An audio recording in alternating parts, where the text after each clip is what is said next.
السلام علیکم ورحمۃ اللہ وبرکاتہ۔ امید ہے کہ آپ لوگ خیر و عافیت کے ساتھ ہوں گے۔ آپ تمام لوگ کا میرے یوٹیوب چینل میں استقبال ہے، خیر مقدم ہے۔ آج ہم لوگ پڑھنے والے ہیں مضمون نویسی۔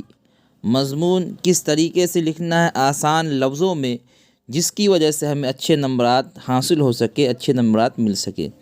آئیے بہت ہی کم وقتوں میں بہت سارے مضمون کو آپ کے سامنے پیش کیا جائے گا، اور جس سے آپ کل آنے والے امتحان میں آپ اچھی طریقے سے لکھیں گے، یا اسی طریقے سے جو کلاس 10 کے بچے ہیں وہ بھی لکھ سکتے ہیں، دونوں کے لیے ہے۔ دیکھیں، سب سے پہلا مضمون ہے محرم کا۔ اور ایک چیز سمجھنا ہے، جس مضمون کو آپ لکھ رہے ہوں اس کی جو موٹی موٹی باتیں ہیں آپ اس کو ذہن میں بیٹھا لیں، تاکہ امتحان کے وقت آپ کو اگر وہ مضمون آپ کے سامنے آئے تو آپ لکھ سکے۔ دیکھیے، محرم اسلامی ہجری سال کا پہلا مہینہ ہے، جس کا آغاز ہجرت کے واقعے سے ہوتا ہے، جس کی شروعات ہجرت کے واقعے سے ہوتا ہے۔ اسلامی ہجری سال میں محرم کی اپنی ایک الگ اہمیت ہے، ہم سب جانتے ہیں۔ اس میں بھی 10 محرم کو ایک خاص فضیلت حاصل ہے۔ کہا جاتا ہے کہ 10 محرم کو ہی قیامت آئے گی۔ 10 محرم کو حضور صلی اللہ علیہ وسلم نفلی روزہ رکھتے تھے۔ اس روزے کی بڑی فضیلت ہے، چونکہ 10 محرم کو یہودی لوگ بھی روزہ رکھتے تھے۔ آگے دیکھیں، اس لیے حضور صلی اللہ علیہ وسلم یہودیوں کی مشابہت سے بچنے کے لیے 2 روزے رکھتے تھے، کہ وہ لوگ بھی ایک روزہ رکھتے تھے، حضور صلی اللہ علیہ وسلم کے ماننے والے بھی۔ تو اس مشابہت سے بچنے کے لیے آپ صلی اللہ علیہ وسلم نے اپنے لوگوں سے کہا کہ ہمیں 2 روزہ رکھنا ہے۔ کیا کیا رکھنا ہے؟ 9، 10 یا 10، 11 روزے محرم کو 2 روزے رکھتے تھے۔ اس کے بعد دیکھیں، لیکن سن 60 ہجری میں کربلا کے میدان میں حضور صلی اللہ علیہ وسلم کے پیارے نواسہ یعنی پیارے ناتی اور فاطمہ زہرا کے لال حضرت امام حسین رضی اللہ عنہ کی شہادت کے بعد 10 تاریخ کو تاریخی حیثیت حاصل ہو گئی۔ 10 محرم بروز جمعہ کربلا کے میدان میں حضرت امام حسین رضی اللہ عنہ اور یزید کے فوج کے درمیان بے جوڑ مقابلہ ہوا۔ ایک طرف حضرت امام حسین رضی اللہ عنہ تھے اور ان کے ماننے والے تھے، اور دوسری طرف جو اسلام کے خلاف تھا یزید اور اس کے ماننے والے تھے۔ ان دونوں کے مقابل کیا ہو گیا؟ جنگ ہوا۔ یزید کی فوج 25,000 کے آس پاس تھی، جبکہ حضرت امام حسین رضی اللہ عنہ کے ساتھ ان کے صرف 72 ساتھی تھے۔ کتنے ساتھی تھے؟ صرف 72 ساتھی تھے، جو بے یارو مددگار یزیدی فوج کے مقابلے میں تھے۔ ان کے پاس کوئی ایسا ساز و سامان نہیں تھا جو ان سے لڑ سکے، لیکن اللہ پر یقین تھا۔ آگے دیکھیں، فرات ندی کے کنارے حضرت امام حسین اور ان کے ساتھیوں پر پانی پینے پر بھی پابندی تھی۔ پانی پینے پر بھی پابندی ان لوگوں نے لگا دیا تھا۔ چنانچہ ہفتوں بھر کے پیاسے رہ کر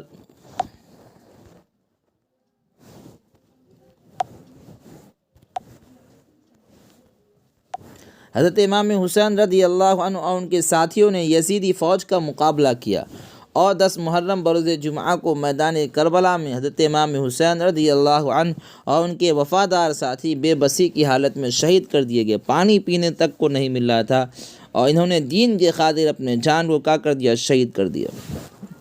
اسی واقعے کی یاد میں ساری دنیا کے مسلمان 10 محرم کو یوم غم کے طور پر مناتے ہیں۔ اب دیکھیں، دوسرا جو مضمون ہے یہ بھی بہت مشہور مضمون ہے۔ کیا ہے دوسرا مضمون؟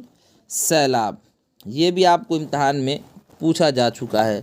سیلاب، دیکھیں، جب کافی بارش ہو جاتی ہے اور اس کا پانی ندی، تالاب، دریا سے باہر ہو جاتا ہے تو اسی کا نام سیلاب یا باڑھ ہے۔ جب پانی حد میں ہوتا ہے تو آدمی کیا کہتا ہے؟ پانی بھرا ہوا ہے بس۔ لیکن جیسے وہ ندی سے، تالاب سے، دریا سے باہر نکل جاتا ہے تو اسی کا نام لوگ کیا کر دیتے ہیں؟ سیلاب دے دیتے ہیں، باڑھ کر دیتے ہیں۔ لفظ سیلاب سیل اور آب سے مل کر بنا ہے، سیل آب۔ پہاڑوں کے برف کے پگھلنے اور زیادہ بارش ہونے سے بھی سیلاب آ جاتا ہے۔ جو زندہ پہاڑ ہوتا ہے اس کے زیادہ پگھلنے کی وجہ سے یا زیادہ بارش ہونے کی وجہ سے بھی سیلاب آ جاتا ہے۔ سیلاب سے فائدے اور نقصان دونوں ہی ہیں۔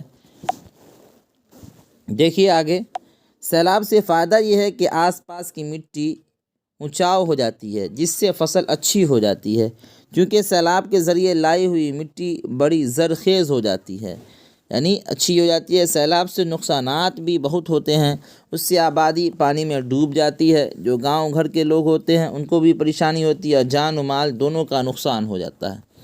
سیلاب کی وجہ سے لوگ بے گھر ہو جاتے ہیں، جن کے پاس گھر نہیں ہے وہ اپنے گھر سے دوسرے گھر میں جا کے رہنا شروع کر دیتے ہیں، جن کا گھر چھت دار ہے، عمارت ہے، جنہیں سیلاب کے دوران درختوں اور اونچے ٹیلوں پر پناہ لینی پڑتی ہے۔ کھیتوں کی فصلیں برباد ہو جاتی ہیں، کھیت کے اندر جو فصلیں لگی ہوئی ہیں، جو پیڑ لگی ہوئی ہیں، سب کے سب کیا ہو جاتی ہے؟ برباد ہو جاتی ہے۔ مویشی بھی مرنے لگتے ہیں، یعنی جانور وغیرہ، اور پھر سیلاب کے بعد طرح طرح کی وبائی بیماریاں بھی پھیل جاتی ہے، لوگ مرنے لگتے ہیں۔ اس کے بعد دیکھیں، اب 3 نمبر پہ ہے ورزش۔ کیا ہے؟ ورزش۔ دیکھیے، ورزش یہ کہا جاتا ہے کہ صحت مند جسم میں ہی صحت مند دماغ رہتا ہے۔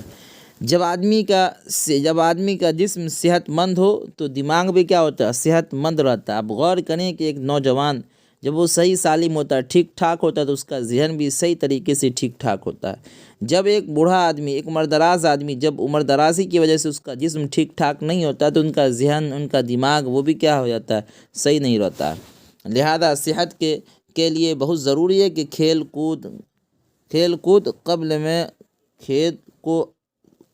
کود کو اچھی نگاہ سے نہیں دیکھا جاتا تھا۔ قبل میں یعنی پہلے کھیل کود کو اچھی نگاہ سے نہیں دیکھا جاتا تھا، مگر اب لوگوں نے کھیل کود کی اہمیت کو سمجھ لیا ہے کہ کھیل کود ضروری ہے یا نہیں، اور اس پر کافی زور دیا جا رہا ہے کہ صحت کے اضافے کے لیے، صحت کے صحیح ہونے کے لیے کیا کھیل کود بھی ضروری ہے۔ اس کے بعد دیکھیں، اور یہ ایک اچھی شروعات کہی جا سکتی ہے۔ غیر ممالک میں یعنی دوسرے ملک ہندوستان کے علاوہ میں تو پہلے ہی سے کھیل کود کو اہمیت دی جاتی تھی۔ کھیل کود یا ورزش ہمارے لیے اس وجہ سے بھی ضروری ہے کہ اس سے ہم کو طاقت اور چستی حاصل ہوتی ہے، طاقت بھی حاصل ہوتی ہے، اور جسم ہمیشہ کیا ہوتا ہے؟ چست رہتا ہے، اور جسم کے ہر ایک اعضاء مضبوط ہوتے ہیں، اور اس میں اضافہ بھی ہوتا ہے۔ آگے دیکھیں، کھیل کے 2 اقسام ہوتے ہیں، ایک وہ جو گھروں کے اندر کھیلے جاتے ہیں، دوسرے وہ جو میدانوں میں کھیلے جاتے ہیں۔ گھر کے اندر کھیلے جانے والے کھیل صرف تفریح کے لیے ہوتے ہیں، اور ان سے قوت میں اضافہ یعنی بڑھوتری نہیں ہوتا، بلکہ میدانوں میں کھیلے جانے والے کھیلوں سے جسم کے سبھی حصوں میں مضبوطی آتی ہے۔ کیا آتی ہے؟ مضبوطی آتی ہے۔ جیسے فٹ بال یہ میدان میں کھیلا جاتا ہے، کرکٹ میدان میں، کبڈی میدان میں، ٹیبل ٹینس، والی بال وغیرہ ایسے کھیل ہیں جس سے انسان کا جسم توانا اور مضبوط ہوتا ہے۔ جس سے سب سے بڑی بات تو یہ ہے کہ اس سے ڈسپلن پیدا ہوتی ہے، جو انسان کی ترقی کے لیے ضروری ہے۔ لہٰذا ہر کسی کو کھیل کود میں دلچسپی لینی چاہیے۔ کیا کرنی چاہیے؟ دلچسپی لینی چاہیے، اور موجودہ زمانے میں لوگ دلچسپی بھی لے رہے ہیں۔ کوئی کرکٹ کھیل رہا ہے تو کوئی اور دوسرے کھیل رہے ہیں، کوئی فٹ بال کھیل رہے ہیں تو کوئی کبڈی کھیل رہے ہیں، کوئی اپنے جسم کو بہتر بنانے کے لیے ورزش بھی کر رہا ہے۔ اس کے بعد دیکھیں، اس کے بعد ہے اخبار بینی۔ دیکھیے، اخبار پڑھنے ہی کو اخبار بینی کہتے ہیں۔ اخبار یہ غلط لفظ، اصل لفظ اخبار کیا ہے؟ اخبار، خبر کی جمع اخبار۔ اخبار پڑھنے ہی کو اخبار بینی کہتے ہیں، یعنی دیکھنا کہتے ہیں۔ فی زمانی یعنی ہمارے زمانے میں اخبار بینی ایک بہت بڑی ضرورت بن گئی ہے۔ آج ہمیں ہر طرح کے حالات سے باخبر ہونا ضروری ہو گیا ہے، اور ہر طرح کے حالات کی جانکاری ہم اخبار ہی سے حاصل کرتے ہیں۔ تعلیمی ادارے کے داخلے کی اشتہارات، ملازمت سے متعلق اشتہارات، کھیل کود کی جانکاری، ٹھیکہ داروں کے ٹینڈرز وغیرہ جیسے سارے اشتہارات بھی اخباروں کے ذریعے ہی معلوم ہوتے ہیں۔ تعلیمی ادارے کے داخلے کے اشتہارات، کہاں کب داخلہ شروع ہو رہا ہے، کہاں کب بند ہو گیا، یا اسی طریقے سے ماسٹر کی بحالی ہو رہی یا نہیں ہو رہی ہے، یہ سب آپ کو اخبارات میں ملتے رہیں گے، نیوز وغیرہ ملتے رہتے ہیں۔ ملازمت سے متعلق اشتہارات، کھیل کود کی جانکاری کی کب کہاں کون سا کھیل چل رہا ہے، ٹھیکیداروں کے ٹھنڈرس وغیرہ جیسے سارے اشتہارات بھی اخباروں کے ذریعے ہی معلوم ہوتے ہیں۔ سرکاری اعلانات اور اطلاعات بھی ہمیں اخبار ہی بتاتے ہیں۔ تعزیتی پروگراموں کی جانکاری بھی ہمیں اخبار ہی حاصل کراتے ہیں۔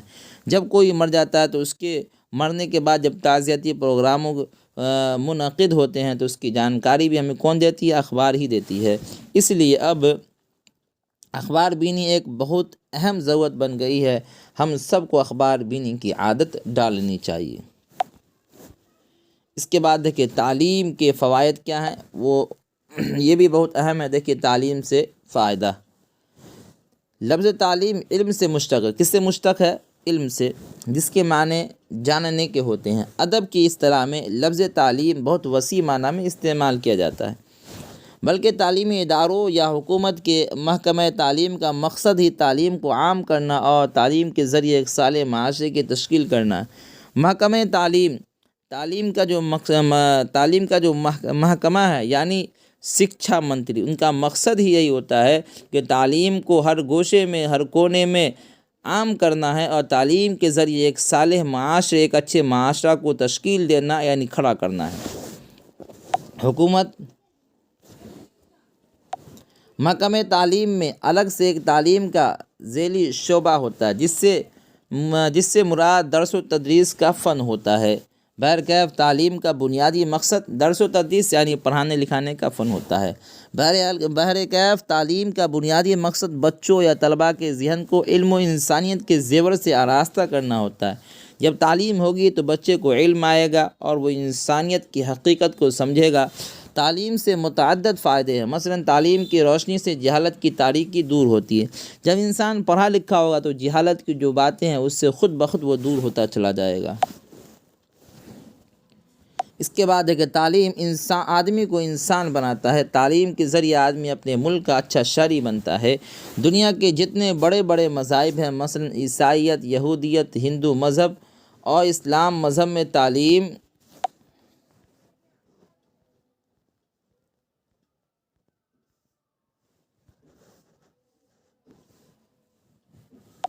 اور اس کے فوائد پر زور دیا جاتا ہے، جہاں تک کہ مذہب اسلام میں قرآن شریف جو خدا کا کلام ہے اس کی پہلی وحی کا آغاز لفظ اقرا سے ہوتا ہے۔ ہمارے مذہب کی یہ خوبصورتی ہے کہ اللہ تبارک و تعالیٰ نے جو پہلی وحی اتارا اس میں جو پہلا لفظ ہے، پہلا حرف ہے، پہلا لفظ ہے وہ کیا ہے؟ اقرا۔ اقرا کے معنی آتے ہیں پڑھ۔ اقرا بسم ربک الذی خلق، پر اپنے رب کے نام سے جس نے تجھے پیدا کیا۔ لفظ اقرا فعل امر میں ہے، یعنی پڑھ، جس میں اللہ تعالیٰ نے اپنے پیارے نبی حضرت محمد صلی اللہ علیہ وسلم کو پڑھنے کا حکم دیا گیا ہے۔ وحی کے اس حصہ اور موضوع سے تعلیم کی اہمیت کا اندازہ بخوبی معلوم ہوتا ہے کہ مذہب اسلام کے اندر تعلیم کی کتنی اہمیت بتائی گئی ہے۔ جس شخص کے اندر تعلیم نہیں ہے اس کا وجود ایک جانور کی طرح، کس کی طرح ہے؟ ایک جانور کی طرح۔ جانور بھی وہ بھی مخلوقاتوں میں سے ایک مخلوق ہے، لیکن اس کے پاس علم حاصل کرنے کی صلاحیت نہیں ہے۔ تعلیم کے ذریعے ہی آدمی اپنے وجود اور اس کے مقصد کی حقیقت کو سمجھتا ہے۔ جو شخص اپنے وجود کو سمجھ لیتا ہے تو وہ اپنے پیدا کرنے والے یعنی خالق حقیقی کو بھی پہچان لیتا ہے۔ اس طرح ہم تعلیم کے ذریعے کائنات کی حقیقت اور خالق کائنات کو پہچان لیتے ہیں کہ کائنات کی حقیقت کیا ہے اور اس کائنات کا جو پیدا کرنے والا ہے اس کی حقیقت کیا ہے، اس کی شناخت کیا ہے، وہ کس حالت میں ہے، وہ ہم تمام انسانوں کے لیے کیا کر رہے ہیں اور اس دنیا کو انہوں نے کس لیے بنا، یہ تمام کی تمام باتیں آپ تعلیم ہی کے ذریعے حاصل کر سکتے ہیں، تعلیم ہی کے ذریعے معلوم کر سکتے ہیں۔ اور یہی زندگی کی معراج ہے، اور اسی تعلیم کے ذریعے ہم اپنے آخرت کو بھی سنوار لیتے ہیں۔ اس کے بعد دیکھیں عید الفطر کیا ہے؟ عید الفطر یہ بھی بہت آسان ہے، یہ آپ کو بار بار امتحان میں آتا رہتا ہے، اس لیے غور سے دیکھیں اور اس کی جو موٹی موٹی باتیں ہیں اس مضمون کے اس کو ذہن میں بیٹھا لیں اور بار بار لکھیں تاکہ لکھتے لکھتے کیا ہو جائے؟ لکھنا آ جائے۔ عید مسلمانوں کے اہم تہواروں میں سے ایک ہے۔ یہ جشن رمضان کی 30 روزے رکھنے اور اس کی تکمیل کی یعنی اس کو مکمل کرنے کی خوشی میں منایا جاتا ہے۔ ہجری سال کے شوال مہینہ کی پہلی تاریخ کو یہ تہوار منایا جاتا ہے۔ عید الفطر کب؟ رمضان المبارک کے بعد شوال المکرم کی پہلی تاریخ کو عید الفطر منایا جاتا ہے۔ 29 یا 30 رمضان کی شام کو جب عید کا چاند نظر آتا ہے تو اسی وقت رمضان کا مہینہ ختم ہو جاتا ہے اور اسی وقت سے عید کی خوشی کی تیاری شروع ہو جاتی ہے۔ کل ہو کر عید کے دن تمام مسلمان غسل کر کے نئے کپڑے پہنتے ہیں، خوشبو لگاتے ہیں، سویاں کھاتے ہیں اور عیدگاہ جاتے ہیں۔ عیدگاہ میں جماعت کے ساتھ 2 رکعت عید الفطر کی واجب نماز پڑھتے ہیں۔ نماز کے بعد امام خطبہ دیتے ہیں۔ خطبہ کے بعد تمام لوگ ایک دوسرے کو عید کی مبارکباد دیتے ہیں اور اپنے گھروں کو لوٹ جاتے ہیں۔ اس کے بعد دیکھیں، عید کے دن عیدگاہ کے پاس میلہ لگتا ہے، ہر گاؤں میں لگتا ہے۔ بچے اس میلہ میں اپنے والدین سے عیدی وصولتے ہیں اور اسی پیسے سے میلے میں طرح طرح کے کھلونے خریدتے ہیں۔ گھر آنے کے بعد لوگ ایک دوسرے کے گھر جاتے ہیں، سویاں کھاتے ہیں اور عید کی مبارکباد دیتے ہیں۔ آگے دیکھیں، جو لوگ خوشحال ہیں ان پر عید کے موقع سے صدقہ فطر دینا واجب ہے۔ صدقہ فطر دینا کیا ہے؟ واجب ہے جو لوگ خوشحال ہیں۔ صدقہ فطر غریبوں کو دیا جاتا ہے تاکہ وہ بھی عید کی خوشیوں میں ہمارے ساتھ شامل ہو سکے۔ عید ہمیں ملت، اتحاد اور اجتماعیت کا سبق دیتے ہیں۔ اب غور کریں، صدقہ فطر کے متعلق کچھ باتیں جان لیں۔ دیکھیے، صدقہ فطر جو ہے غریبوں کو دیا جاتا ہے۔ عام طور پہ لوگ جو ہے نا آخر رمضان میں، یعنی آخر جو 10 دن ہوتا ہے نا، اس میں لوگ صدقہ فطر نکالتے ہیں عام طور پہ۔ ویسے کچھ لوگ تو شروع میں بھی نکال دیتے، کچھ لوگ بیچ میں بھی نکال دیتے ہیں، لیکن بہتر طریقہ یہ کہ جتنا جلد نکالیں گے اتنا فائدہ ہے۔ اس لیے کہ اگر ہم کسی غریب کو دینا چاہ رہے ہیں تو ایسا نہیں کہ ہم عید کے 1 دن پہلے 2 دن پہلے دیں۔ ان کے بال بچے وہ بھی خوشی میں ہمارے ساتھ شامل ہونا چاہتے ہیں، لیکن ان کے ماں باپ کے پاس اتنے پیسے نہیں ہوتے کہ وہ پہلے کپڑا خرید سکے۔ وہ ہم سب کے پیسے کی امید میں بیٹھے ہوتے ہیں کہ فلاں صاحب دیں گے، فلاں صاحب دیں گے، تب ہم جا کر اپنے بال بچے کے کپڑے کو خریدیں گے۔ اس لیے ہمیں صدقہ فطر میں جلدی کرنا چاہیے، لیٹ نہیں کرنا چاہیے۔ اس کے بعد دیکھیں، دسہرہ، یہ آپ کو ہندو مذہب کے ماننے والوں کے لیے ایک تہوار ہے۔ دسہرہ یعنی درگا پوجا ہندوؤں کا سب سے بڑا اور اہم تہوار ہے۔ یہ قدیم زمانے سے یعنی پرانے زمانے سے ہندوستان میں منایا جاتا رہا ہے اور آج بھی بڑے شان و شوکت سے منایا جاتا ہے۔ کہا جاتا ہے کہ قدیم ہندوستان میں یعنی پرانے ہندوستان میں درگا نام کی ایک نیک اور شریف عورت تھی۔ درگا نام کی ایک نیک اور شریف عورت تھی جو پورے سماج میں بلا امتیاز امیر و غریب تمام افراد کی مدد کیا کرتی تھی، تمام لوگوں کی کیا کرتی تھی؟ مدد کیا کرتی تھی۔ رفتہ رفتہ وہ خاتون پورے ہندو سماج میں بہت مقبول ہو گئی۔ دھیرے دھیرے وہ خاتون پورے ملک میں، پورے ہندوستان میں، پورے ملک سماج یعنی پورے ہندوستان میں اور ہندو سماج میں، پورے ہندو سماج میں بہت مقبول ہو گئی۔ گویا خدمت خلق میں ہی درگا جی نے اپنی زندگی گزار دی۔ لوگ کی خدمت میں ہی اپنی زندگی کیا کر دی؟ درگا جی نے گزار دی۔ پھر ان کی موت کے بعد عوام نے انہیں دیوی کا درجہ دے دیا کہ ارے یہ تو دنیا کے اندر جب تھی تو ہر ایک کی مدد کیا کرتی تھی، اس لیے انہیں دیوی کا درجہ دے دیا جائے، اور وہ درگا دیوی کہلانے لگیں۔ پھر وہ ثواب اور نیکی کی علامت سمجھی جانے لگی اور پورے ملک میں ان کی پوجا ہونے لگی۔ ہندی تقویم کے مطابق ہر سال کارتک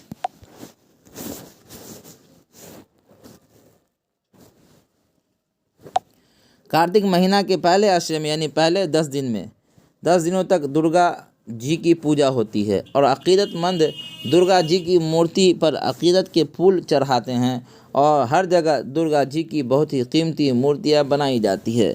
لوگ عقیدت کے ساتھ ان کا دیدار کرتے ہیں، یعنی محبت کے ساتھ ان کا دیدار کرتے ہیں، ان کو دیکھتے ہیں۔ پورے 10 دنوں تک پورے ملک میں چراغاں ہوتا ہے یعنی روشنی جلتی رہتی ہے اور لوگ خوشیاں مناتے ہیں اور طرح طرح کے تحفے اور نذرانے ان پر نچھاور کیے جاتے ہیں۔ کوئی پھول چڑھا رہا تو کوئی مٹھائی چڑھا رہا، کوئی دودھ چڑھا رہا، یعنی ہر طرح کی چیزیں ان پر کیا کری جاتی ہے؟ چڑھائی جاتی ہیں۔ اس کے بعد دیکھیں، یہ 26 جنوری یوم جمہوریہ، یہ بھی بہت مشہور مضمون ہے، ہمیں اسے غور سے دیکھنا ہے۔ دیکھیے، ہندوستان دنیا کی سب سے بڑی جمہوریت والا ملک ہے، بات بالکل حق ہے۔ ملک میں شہریوں کے حقوق اور اصولوں پر مبنی ایک مفصل آئین مرتب کیا گیا، ایک مفصل یعنی تفصیلی قانون کیا کیا گیا، مرتب کیا گیا، لکھا گیا، جس کا نفاذ 26 جنوری 1950 کو اور اس دن کو یوم جمہوریہ 26 جنوری کے نام سے مناتے ہیں۔ اس دن کو کیا کہتے ہیں؟ یوم جمہوریہ، یعنی 26 جنوری کے نام سے ہم کیا کرتے ہیں؟ مناتے ہیں۔ اس کے بعد دیکھیں، اس کے بعد ہے یوم جمہوریہ ہمیں اپنے آئین کے احترام کا سبق دیتا ہے کہ ہمیں اپنے آئین کو، اپنے قانون کو احترام کرنا ہے، قانون کا احترام کرنا اور اس کے مطابق زندگی گزارنی ہے، اور ہم اس دن کو بڑے تذک و احتشام کے ساتھ مناتے ہیں۔ اس دن تمام دن سرکاری، نیم سرکاری دفتروں اور تعلیمی اداروں پر ملک کا قومی پرچم لہرایا جاتا ہے۔ جو سرکاری دفتر ہے وہ یا غیر سرکاری دفتر ہے، سب کے سب، اور تعلیمی جہاں تعلیم ہوتی ہے اس اداروں پر کیا کیا جاتا ہے؟ ملک کا قومی پرچم لہرایا جاتا ہے۔ یہ ترنگا ہمیں ہندوستان سے عظمت کی یاد دلاتا ہے۔ خصوصاً ہندوستان کی راجدھانی دہلی میں یوم جمہوریہ کا پروگرام بڑا ہی شاندار ہوتا ہے۔ اس روز ملک کے تمام دفاتر یعنی دفتر، تمام آفس اور تعلیمی ادارے بند رہتے، مگر پرچم کشائی کے لیے ملازموں کی حاضری ضروری ہوتی ہے۔ یہ دن ہندوستان کی جمہوریت کو مثالی بنانے کے عہد کا دن بھی ہے۔ یوم جمہوریہ ہمارا قومی مشن بھی ہے، قومی جشن بھی ہے۔ اس کے بعد دیکھیں، امن پسندی۔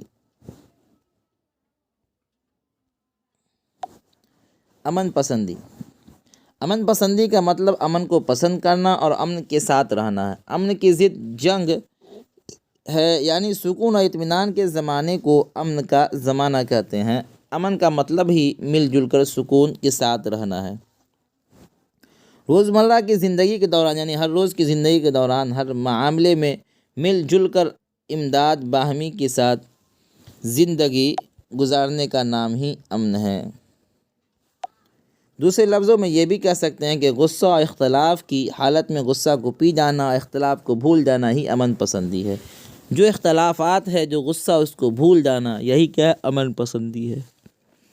سماج میں امن قائم کرنے کے لیے دشوار کام کو بھی فائدے نقصان کی پرواہ کیے بغیر پوری ایمانداری کے ساتھ ایک دوسرے سے مل جل کر رہنے کا کام امن پسندی ہے۔ انسان کی فطرت میں چونکہ خدا نے خیر و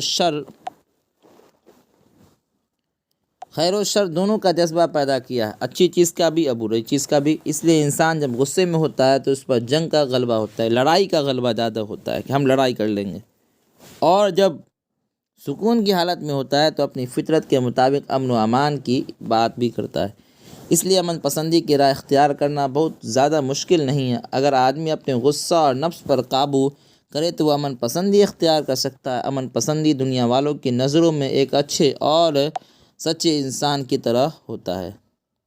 اس کے بعد دیکھیں، اس کے بعد ہے اسکول کا پہلا دن۔ یہ بھی مضمون ہے۔ دیکھیں، اسکول کا پہلا دن کسی بھی طالب علم کی زندگی میں بہت ہی یادگار اور دلچسپ ہوتا ہے۔ جب کسی اسکول میں پہلے دن انسان جاتا ہے تو وہ یادگار رہتا ہے اور دلچسپ بھی ہوتا ہے۔ آگے دیکھیں، جب میں نے 9ویں درجہ میں یعنی 9 کلاس میں ہائی اسکول میں داخلہ کا ارادہ کیا تو داخلہ پانے کے لیے پہلے مجھے داخلہ ٹیسٹ سے گزرنا پڑا۔ جو بڑا اسکول ہوتا ہے وہاں داخلہ ٹیسٹ دیا جاتا ہے، جب آپ اس میں پار ہو جائیں گے تو پھر اس کلاس میں رکھا جاتا ہے، نہ تو پھر نیچے کلاس میں رکھا جاتا ہے۔ اس میں کامیابی ملنے کے بعد میرا داخلہ ممکن ہو سکا۔ میں نے دیکھا کہ یہاں کے طالب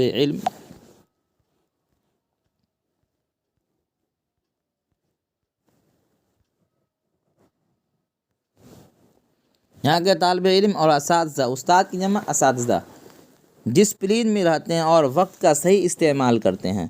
ہر گھنٹے میں اساتذہ وقت پر آتے ہیں اور اپنا کام انجام دے کر چلے جاتے ہیں۔ کام کیا ہے؟ وہی پڑھانا لکھانا۔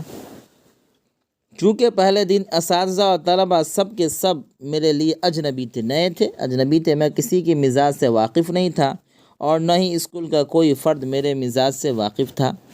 اب ظاہر سی بات، پہلا ہی دن گیا تو نہ یہ کسی کو صحیح طریقے سے پہچان پائے گا، اس کی مزاج سے واقف ہوگا، اور نہ کوئی لوگ اس کی مزاج سے واقف ہوں گے۔ اس لیے میں اسکول میں پہلے دن اجنبیت محسوس کر رہا تھا۔ اسکول کی عالیشان عمارت کو دیکھ کر میں بہت متاثر ہوا۔ عمارت کے شاندار کمرے، ایک شاندار لائبریری اور گھر اور کھیل کے وسیع میدان کو دیکھ کر میرا دل خوش ہو گیا اور پہلے ہی دن میں اسکول سے دھیرے دھیرے مانوس ہو گیا کہ ارے یہاں تو ہر چیز کا انتظام ہے۔ اس کے بعد دیکھیں، اس کے بعد ہے عام انتخاب، چناؤ۔ ہندوستان ایک جمہوری ملک ہے، یہاں کے عوام اپنے نمائندوں کو ووٹ کے ذریعے منتخب کر کے حکومت کے ایوان میں بھیجتی ہے۔ عام انتخاب یعنی چناؤ جو ہوتا ہے، عام چناؤ۔ ہندوستان ایک جمہوری ملک ہے جہاں کی عوام یعنی اس ملک کی عوام اپنے نمائندوں کو جو کھڑے ہوتے ہیں ووٹ کے ذریعے منتخب کر کے چن کر کے حکومت کے ایوان میں بھیجتے ہیں۔ نمائندوں کا انتخاب ہر 5 سال کے بعد ہوتا ہے۔ کتنے سال کے لیے ہوتا ہے؟ 5 سال کے بعد ہوتا ہے۔ 5 سال کے لیے ایک آدمی جیتتا ہے۔ اس کے بعد دیکھیں، ملک کا ہر وہ شہری جو 18 سال عمر پوری کر لیتا ہے وہ ووٹ دینے کا اختیار حاصل کر لیتا ہے۔ ہر ووٹر کو اپنے نمائندوں کو چننے کے لیے ایک ووٹ دینے کا اختیار ہوتا ہے۔ جس امیدوار کو کسی کی خاص حلقے سے سب سے زیادہ ووٹ ملتا ہے وہ کامیاب قرار دیا جاتا ہے۔ مثال کے طور پر آپ سانسد کا جو علاقہ ہوتا ہے یا اسی طریقے سے ویدھان سبھا کا جو علاقہ ہوتا ہے، وہاں کے علاقے میں جو چند امیدوار کھڑے ہوتے ہیں ان میں جو سب سے زیادہ ووٹ لاتے ہیں وہی کیا ہوتا ہے، چن کر کے ایوان میں جا کر بیٹھتا ہے۔ آگے دیکھیں، عام انتخابات 3 سطح پر ہوتے ہیں۔ ایک مقامی حکومت کے تحت ہوتا ہے جس میں مکھیا، سرپنچ اور وارڈ ممبر، ضلع پریشد ممبر ہوتے ہیں۔ دوسری سطح پر صوبائی اسمبلیوں کے لیے ووٹ دیا جاتا ہے جس کے ذریعے MLA منتخب ہوتے ہیں، یعنی ویدھان سبھا کا ہوتا ہے۔ ان میں سے جس پارٹی کو اسمبلی میں اکثریت حاصل ہوتی ہے اس پارٹی کا نیتا سرکار بناتا ہے اور اپنے پارٹی کے MLA سے اپنے کا بینہ وزیر بناتا ہے۔ تیسری سطح پر لوک سبھا کے لیے انتخاب ہوتا ہے جس میں عوامی نمائندے منتخب ہو کر مرکز میں حکومت بناتے ہیں۔ انتخاب کے مذکورہ تمام مراحلوں کو پورا کرنے کے لیے الیکشن کمیشن ہوتا ہے جس کا صدر یعنی چیف الیکشن کمشنر آزادانہ طور پر پورے ملک میں عام انتخاب منعقد کرتا ہے یعنی لاگو کرتا ہے۔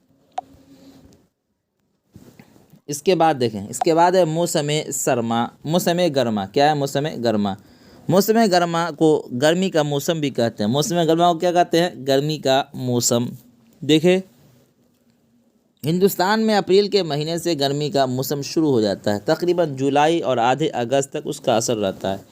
یہ موسم جاڑا کے بعد اور برسات کے پہلے ہوتا ہے۔ اپنی بعض خصوصیات کی بنا پر اس موسم کو نہایت اہم قرار دیا جاتا ہے۔ آگے دیکھیں، وہیں دوسری طرف یہ موسم باعث تکلیف بھی ہے، یعنی تکلیف بھی پہنچاتی ہے۔ گرمی، دھوپ کی شدت، گرمی کی وجہ سے لوگ پریشان رہتے ہیں۔ زیادہ دھوپ ہو گئی تب بھی آدمی پریشان اور پورے جسم پر پسینہ اس موسم کی خصوصیت ہے۔ اس موسم میں دن بڑے اور راتیں چھوٹی ہوتی ہیں۔ دولت مند لوگ ایئر کولر اور بجلی کے پنکھوں کا استعمال کرتے ہیں۔ غریب لوگ رات میں میدانوں اور سڑکوں پر بھی آرام کی نیند سو لیتے ہیں۔ آگے دیکھیں، مئی اور جون کے مہینوں میں گرم ہوائیں چلتی ہے۔ کیا چلتی ہے؟ گرم ہوائیں چلتی ہیں جس کی وجہ سے انسان کو پریشانیوں کا سامنا کرنا پڑتا ہے۔ لو لگنے سے بیماریوں کا سلسلہ شروع ہو جاتا ہے اور اموات بھی ہوتی ہے، یعنی موتیں بھی ہونے لگتی ہے۔ دھول بھری تیز آندھیوں اور طوفانوں سے فصل اور مکانات برباد ہوتے ہیں۔ اسی موسم میں کھیرا، ککڑی، تربوز، لیچی اور آم جیسے مرغوب پھل ملتے ہیں۔ گرمی کی وجہ سے دفاتر اور تعلیمی ادارے صبح میں کھلتے ہیں۔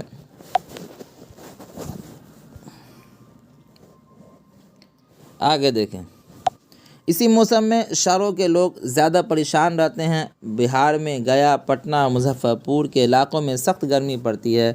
بجلی کی ناقص سپلائی کی وجہ سے زندگی مفلوج ہو جاتی ہے۔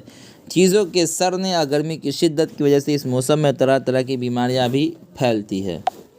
اس کے بعد دیکھیں، اس کے بعد ہے عید قرباں۔ دیکھیے، عید قربہ مسلمانوں کے بڑے تہواروں میں سے ایک ہے۔ اسلام نے مسلمانوں کو خوشی منانے کے دو موقع دیے ہیں، ایک عید، دوسرے بقرعید، یعنی عید قربہ۔ بقرعید کا دوسرا نام کیا؟ عید قربہ یا عید الاضحیٰ بولتے ہیں۔ ساری دنیا کے مسلمان عید قربہ کو کافی جوش و خروش کے ساتھ مناتے ہیں۔ آگے دیکھیں، عید قربہ حضرت ابراہیم علیہ السلام اور ان کے بیٹے حضرت اسماعیل علیہ السلام کی یاد میں منایا جاتا ہے۔ حضرت ابراہیم علیہ السلام نے اپنے بیٹے حضرت اسماعیل علیہ السلام کو خدا کے حکم سے علامتی طور پر قربان کر دیا تھا۔ یہ عمل اللہ تعالیٰ کو اس قدر پسند آیا کہ اسے تہوار کی شکل میں قیامت تک کے لیے زندہ کر دیا۔ آگے دیکھیں، آگے یہ تہوار ہر سال اسلامی ماہ یعنی مہینہ ذی الحجہ کے 10، 11 اور 12 تاریخ کو 3 دنوں تک منایا جاتا ہے۔ اس تہوار میں ہر صاحب نصاب مسلمان جانوروں کی قربانی کرتے ہیں اور قربانی کے گوشت کو خود بھی کھاتے ہیں، پڑوس، رشتہ دار اور غریبوں میں تقسیم بھی کرتے ہیں، اور عید قربہ کے دن عید قربہ کی 2 رکعت واجب نماز جماعت کے ساتھ ادا کرتے ہیں عیدگاہ میں، اور نماز کے بعد ایک دوسرے کو مبارکباد دیتے ہیں۔ کیا دیتے ہیں؟ مبارکباد دیتے ہیں۔ عید قربہ کو عید الاضحیٰ بھی کہتے ہیں۔ عید قربہ ہمیں ایثار و قربانی اور اجتماعیت کا سبق دیتا ہے۔ اس کے بعد دیکھیں، اس کے بعد ہے ٹیلی ویژن۔ ٹیلی ویژن ایک انگریزی لفظ ہے جس کے معنی دور کی چیزوں کو مشینی آلات کے ذریعے دیکھنا۔ یہ سائنس کے جدید ترین اور ترقی یافتہ ایجادات میں سے ایک ہے۔ جدید ترین یعنی نئی چیزیں اور ترقی یافتہ ایجادوں میں سے کیا ایک ہے، جس کے ذریعے ہم ہزاروں کلومیٹر دور کے واقعات کو اپنے گھر بیٹھے دیکھ لیتے ہیں۔ اس کی صورت یہ ہوتی ہے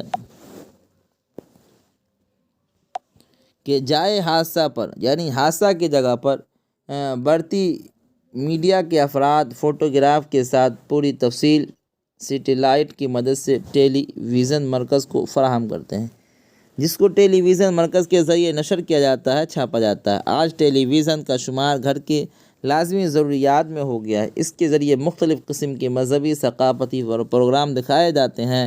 تعلیمی نقطۂ نظر سے بھی ٹیلی ویژن بہت مفید ہے۔ اس کی مدد سے ہم سائنسی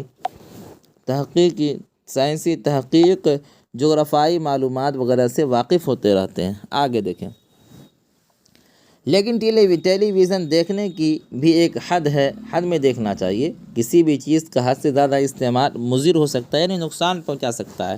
اسی طرح ٹیلی ویژن کا بھی حد سے زیادہ دیکھنا نقصان دہ ہے۔ کئی گھنٹوں تک مسلسل ٹی وی دیکھنے سے آنکھوں پر برے اثرات مرتب ہوتے ہیں۔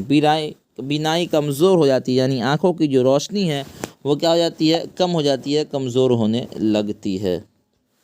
ایک حالت میں دیر تک بیٹھے رہنے سے کاہلی اور جمود کی کیفیت طاری ہو جاتی ہے، سستی آ جاتی ہے، کاہلی آ جاتی ہے۔ انسان کی قوت کارکردگی رفتہ رفتہ ختم ہونے لگتی ہے۔ انسان کی قوت کارکردگی رفتہ رفتہ یعنی دھیرے دھیرے ختم ہونے لگتی ہے، اور اخلاقی یا تہذیبی نقطۂ نظر سے کثرت سے ٹی وی دیکھنا بچوں کے لیے سخت نقصان دہ یعنی نقصان پہنچانے والا ہے۔ اس لیے ہمیں ٹی وی دیکھنے کے اوقات اور پروگرام متعین کر لینا چاہیے کہ ہم کو اتنا دیر سے اتنا دیر دیکھنا ہے، یعنی شب و روز میں آدھا گھنٹہ سے 1 گھنٹہ ٹی وی دیکھنا چاہیے۔ اس میں خبروں کے ساتھ صرف ایسے ہی پروگرام دیکھنا چاہیے جو گھر کے تمام افراد کے لیے یکساں طور پر مفید ہو، یعنی ایسے پروگرام دیکھنا چاہیے جس سے بچوں کا بھی فائدہ ہو سکے اور خود اس کا بھی فائدہ ہو سکے۔ اس کے بعد دیکھیں انٹرنیٹ، یہ بھی آپ کو امتحان میں پوچھا جا سکتا ہے۔ دیکھیے موجودہ دور 21ویں صدی کا دور ہے۔ ہم آج 21ویں صدی کے جدید ترین دور میں سانس لے رہے ہیں۔ آج ہمارے سابق وزیر اعظم راجیو گاندھی نے 20ویں صدی میں ہی ملک کو 21ویں صدی میں لے جانے کا تہیہ کر لیا تھا، اور اپنے وزارت عظمیٰ کے دور میں سائنس اور ٹیکنالوجی کی ترقی پر خصوصی توجہ دیا تھا۔ آج وزیر اعظم راجیو گاندھی ہمارے درمیان نہیں ہے، یعنی ان کا انتقال ہو گیا، جو کانگریس پارٹی سے تھے، لیکن ان کے پختہ عزائم نے واقعی ملک کو سائنس کے میدان میں ایک ترقی یافتہ ملک بنا دیا ہے۔ کمپیوٹر کے ایجاد نے لوگوں کو حیرت میں ڈال دیا تھا، لیکن انٹرنیٹ کے ایجاد نے کمپیوٹر کو بھی پیچھے چھوڑ دیا۔ آج ہم انٹرنیٹ کے دور میں سانس لے رہے ہیں۔ 21ویں صدی انٹرنیٹ کی صدی ہے۔ آج انٹرنیٹ کے ذریعے سب کام آن لائن ہو رہا ہے۔ کیا ہو رہا ہے؟ سب کام انٹرنیٹ کے ذریعے آن لائن ہو رہا ہے۔ انٹرنیٹ کی ایجاد جدید ترین سائنس کے اہم ترین ایجادوں میں سے ایک ہے۔ آگے دیکھیں، انٹرنیٹ کی وجہ سے آج دنیا سکڑ کر بہت چھوٹی ہو گئی ہے۔ انٹرنیٹ کے سہارے ہم دنیا کے تمام اہم معلومات کو گھر بیٹھے حاصل کر سکتے ہیں اور اپنے تعلق سے بھی تفصیلی جانکاری دنیا کے سامنے پیش کر سکتے ہیں۔ جو چاہے بولنا وہ آپ کے انٹرنیٹ پہ، یعنی آپ کے نیٹ کے ذریعے وہ یوٹیوب میں ہو یا دوسرے ایپ میں وہ پہنچ جاتا ہے۔ انٹرنیٹ کیا ہے؟ یہ ایک لاسلکی آلہ جس کے مخصوص علامات ہوتے ہیں، اس کے ذریعے ہم اپنی تفصیلی ویب سائٹ پر ڈالتے ہیں اور اپنے مخصوص حرفی علامت کو درج کرتے ہیں۔ اس علامت کو سائنس کی زبان میں ویب سائٹ نمبر کہتے ہیں۔ دنیا کا کوئی بھی شخص اپنا ویب سائٹ نمبر کھول سکتا ہے۔ آپ بھی چاہیں تو کھول سکتے ہیں۔ اس نمبر کے سارے اپنی تفصیل دنیا کے سامنے پیش کر سکتا ہے۔ جس طرح ہم موبائل نمبر کے ذریعے دنیا کے کسی بھی شخص سے گھر بیٹھے باتیں کر لیتے ہیں، اسی طرح اگر ویب سائٹ نمبر معلوم ہو تو اس کے ذریعے انٹرنیٹ پر کسی شخص یا ادارے کے بارے میں پوری جانکاری حاصل کر سکتے ہیں۔ اس کے بعد دیکھیں، اس کے بعد ہے بے روزگاری ایک مسئلہ ہے۔ زمانہ موجودہ میں بھی بے روزگاری ایک مسئلہ ہے۔ دیکھیں اس کے اوپر مضمون، ہندوستان میں دیگر بڑے بڑے قومی مسائل کی طرح بے روزگاری بھی ایک اہم مسئلہ ہے۔ آزادی سے قبل، یعنی آزادی سے پہلے جب ہندوستان پر انگریزوں کی حکومت تھی تو اس وقت بے روزگاری ایسا کوئی خاص مسئلہ نہیں تھا، لیکن آزادی کے بعد ملک میں بڑھتی ہوئی آبادی کے نتیجے میں بے روزگاری کا مسئلہ روز بروز بڑھتا چلا گیا، دن بدن بڑھتا چلا گیا، اور آج آزادی کے 70 سالوں کے بعد صورتحال یہ 75 سالوں کے بعد صورتحال یہ کہ بے روزگاری ایک سنگین مسئلہ بن چکا ہے۔ آج آبادی 1 ارب کو پار کر چکی ہے اور چین کے بعد دنیا میں سب سے بڑا آبادی والا ملک ہندوستان ہی ہے۔ آزادی کے وقت ہندوستان کی آبادی 37 کروڑ تھی اور آج اس کا 3 گنا سے بھی زیادہ ہو چکی ہے۔ آزادی کے بعد بھی ابھی تک ملک کے ترقیاتی اسکیموں پر جس قدر رقم خرچ کیا گیا ہے، اگر آبادی اسی قدر تیزی سے نہیں بڑھتی تو آج بے روزگاری کا مسئلہ پیدا نہیں ہوا ہوتا۔ ترقی پذیر ملکوں میں، ترقی یافتہ ملکوں میں چند ممالک کو چھوڑ کر ہمارے ملک کی زندگی کا معیار بہت ہی پست ہے، جس کی وجہ ملک کی آبادی ہے۔ کیا ہے؟ ملک کی آبادی میں غیر معمولی اضافہ ہے۔ آگے دیکھیں، بڑھتی ہوئی بے روزگاری کو روکنے کے لیے آبادی کے اضافہ کو قابو میں رکھنا ضروری ہے۔ بے روزگاری کا مسئلہ اتنا سنگین ہو چکا ہے کہ جس کے نتیجے میں ملک میں گرانی، بے اطمینانی، لوٹ مار، چوری ڈکیتی غیر معمولی اضافہ ہو چکا ہے، یعنی بڑھوتری ہو چکا ہے، جس کی وجہ سے معاشرے کا سکون ختم ہو چکا ہے۔ اس کے بعد دیکھیں، اور لازمی رد عمل کی شکل میں نکسلی تحریک، دہشت گردی جیسا ناسور ملک میں روز بروز بڑھتا جا رہا ہے۔ اس بڑھتی ہوئی بے روزگاری کے مسئلے کو دور کرنے کے لیے خاندانی منصوبہ بندی کو فروغ دینے کی ضرورت ہے، اور یہ صرف سرکار کی ذمہ داری نہیں ہے بلکہ ہم تمام لوگوں کو اس پر سنجیدگی کے ساتھ عمل کرنے کی ضرورت ہے تاکہ بے روزگاری جیسے ناسور کو دور کیا جا سکے۔ اس کے بعد دیکھیں، موسم بہار۔ ہندوستان میں عام طور پر لوگ گرمی، سردی اور برسات سے ہی واقف ہیں۔ اس کے علاوہ موسم اور بھی ہیں جن کو ہم موسم بہار اور موسم خزاں یعنی پتجھڑ کہتے ہیں۔ لہٰذا بہار میں بسنت بھی ایک موسم ہی کہلاتا ہے۔ یہ موسم پھلوں اور سبزیوں کا موسم ہوتا ہے۔ سردی ختم ہوتے ہی درختوں کے پتے نکل آتے ہیں۔ کیا کرتے ہیں؟ درختوں کے پتے نکل آتے ہیں۔ اس کے بعد دیکھیں، ہر طرف ہریالی اور سبزہ منظر ہوتا ہے، یعنی نظر آنے لگتا ہے، منظر ہو جاتا ہے۔ درختوں میں پھول پھل لگ جاتے ہیں اور ان کی خوشبو بھی پھیل جاتی ہے۔ موسم بہار بہت ہی سہارا ہوتا ہے، سہانا ہوتا ہے۔ کیا ہوتا ہے؟ سہانا ہوتا ہے۔ مگر یہ موسم جس قدر سہانا اور پیارا ہوتا ہے اسی قدر یہ مختصر بھی ہوتا ہے۔ شاعروں کے لیے یہ موسم بڑا ہی اچھا ثابت ہوا۔ اسی موسم پر شاعر حضرات اپنی تحقیقات کو خوب لکھ چھوڑے ہیں۔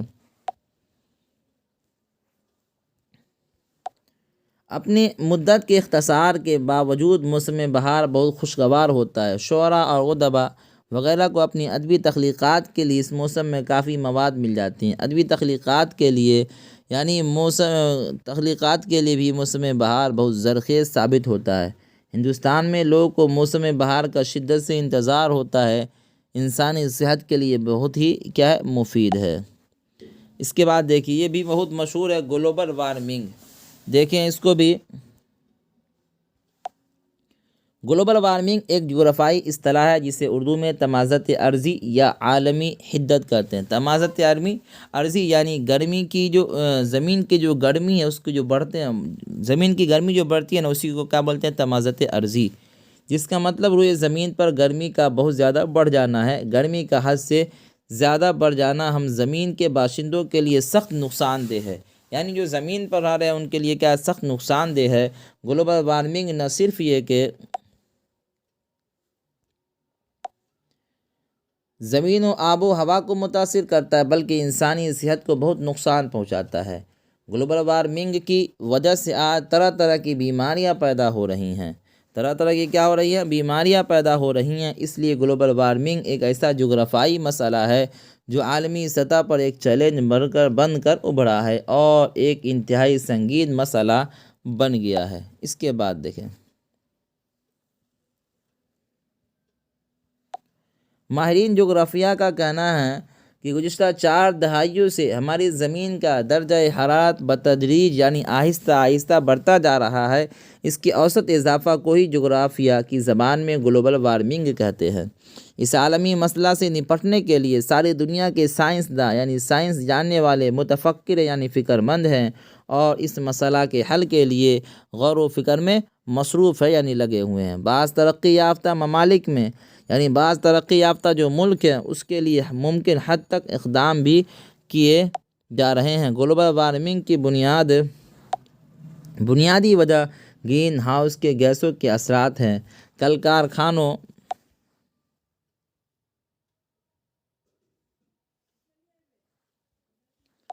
کا بے شمار تعدادوں میں کھلنا، جنگلوں کی بے تحاشا کٹائی اور ڈیزل پٹرول سے چلنے والی موٹر گاڑیوں کی تعداد میں غیر معمولی اضافہ بھی یعنی بہت اضافہ ہوا ہے۔ گلوبل وارمنگ کے نتیجے میں پیڑ پودے رفتہ ختم ہوتے جا رہے ہیں، دھیرے ختم ہوتے جا رہے ہیں۔ طرح طرح کی خطرناک بیماریاں ہو رہی ہیں۔ بے وقت سیلاب، طوفان اور قحط جیسے غیر فطری حالات کا ہمیں سامنا کرنا پڑ رہا ہے۔ زمین پر گلوبل وارمنگ کو کم کرنے کے لیے دنیا کے تمام ترقی یافتہ ممالک کو اجتماعی طور پر گرین ہاؤس گیسوں کی مقدار کو کم کرنا ہوگا۔ جنگلوں اور درختوں کے تعلق سے 2 سطح پر تحریک چلانا ہوگا۔ ایک یہ کہ موجودہ جنگلوں کو کٹنے سے سختی کے ساتھ روکنا ہوگا، دوسری یہ کہ زیادہ سے زیادہ پیڑ پودے لگانے کی تحریک کی شکل دینی ہوگی۔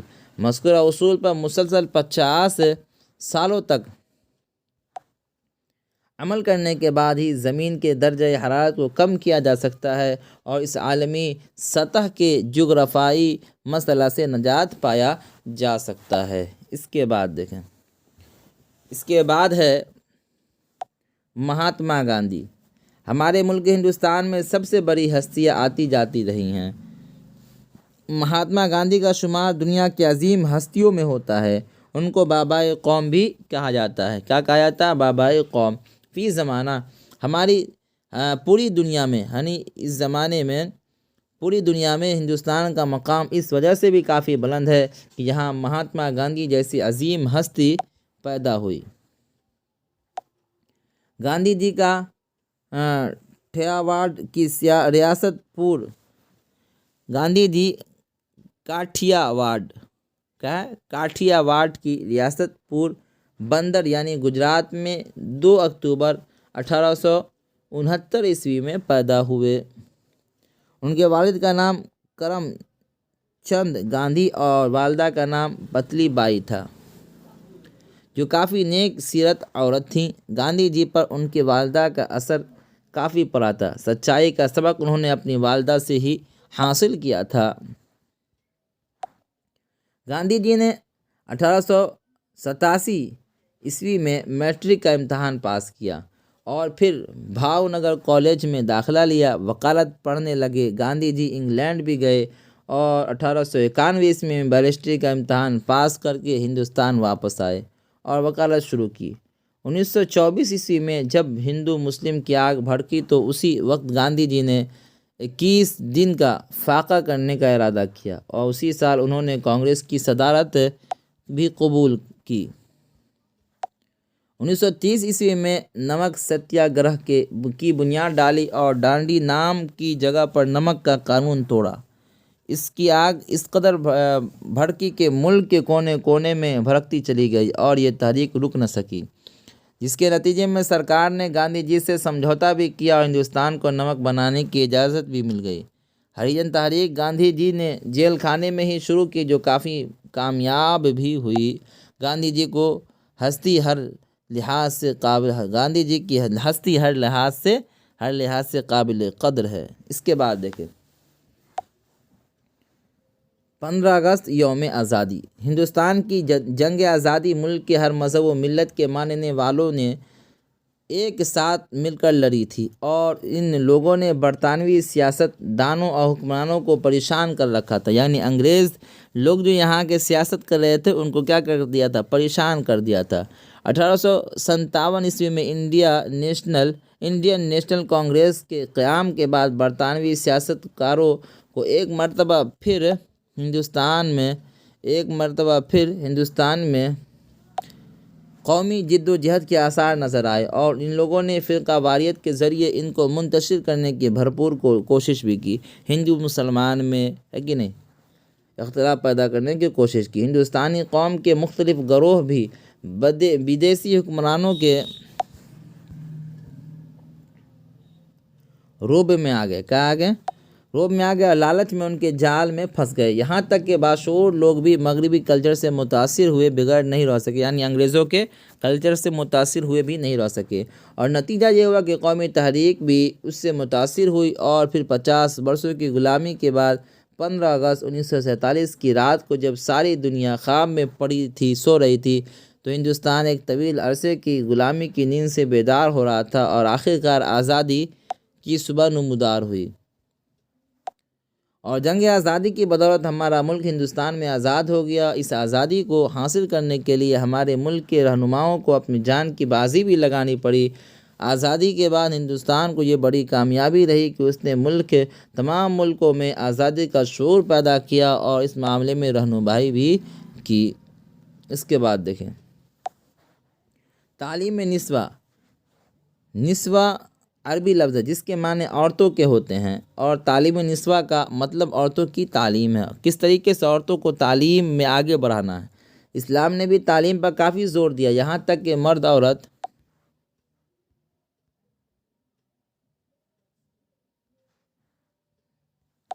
دونوں پر تعلیم حاصل کرنا فرض قرار دیا۔ اس سے حصول تعلیم کی اہمیت کا بخوبی اندازہ ہوتا ہے، بلکہ مشاہدے سے یہ بات ثابت ہوتی ہے کہ مردوں کی تعلیم کا انحصار عورتوں کی تعلیم پر ہے، اس لیے کہ بچہ جب پیدا ہوتا ہے تو ابتدائی چند سالوں تک اس کا سابقہ اپنی ماں سے زیادہ پڑتا ہے، اس لیے عورتوں کی بھی تعلیم دلانی چاہیے۔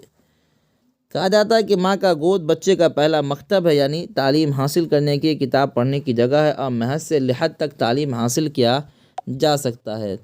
آگے دیکھیں تعلیم حاصل کرنے کے لیے عمر کی بھی کوئی قید نہیں، جب تک چاہیں آپ پڑھ سکتے ہیں۔ اب اگر کسی غیر تعلیم یافتہ عورت کے یہاں کوئی بچہ پیدا ہوتا ہے تو ظاہر ہے کہ بچے کی ماں کا گود ہی اس کا پہلا مکتب ہے، اور اس کی ماں اگر جاہل ہے تو ظاہر ہے کہ بچے کی تعلیم و تربیت اس طریقے سے نہیں ہو سکتی جس طرح ایک تعلیم یافتہ ماں کر سکتی ہے۔ اس لیے کہا جاتا ہے کہ کسی معاشرے میں مرد کا تعلیم یافتہ ہونا ایک فرد کا تعلیم یافتہ ہونے کے مترادف ہے۔ اگر معاشرے میں ایک مرد اگر تعلیم یافتہ ہے تو صرف ایک فرد کا تعلیم یافتہ ہونے کے مترادف ہے، اور ایک عورت کا تعلیم یافتہ ہونا گویا ایک پورے خاندان کے تعلیم یافتہ ہونے کے برابر ہے۔ مثال کے طور پر اگر عورت تعلیم یافتہ ہے، جب اس کے پاس بال بچے ہوں گے تو وہ بھی تعلیم یافتہ ہوگا، تو اس طریقے سے ایک سے زائد کو یہ کیا ہے، تعلیم دلا سکتی ہے۔ دیکھیے، یہ چند مضمون تھے جو آپ کے سامنے پیش کرنے تھے، وہ پیش کیا گیا۔ اگر آپ کو ہماری یہ ویڈیو پسند آتی ہے تو آپ اسے لائک کریں، اور جو لوگ ہمارے چینل پر نئے ہیں وہ ہمارے چینل کو ضرور سبسکرائب کریں، اور اپنے دوستوں کے درمیان خوب اسے شیئر بھی کریں۔ خوب محنت کے ساتھ پڑھیں اور اچھے انداز میں لکھنے کی کوشش کریں۔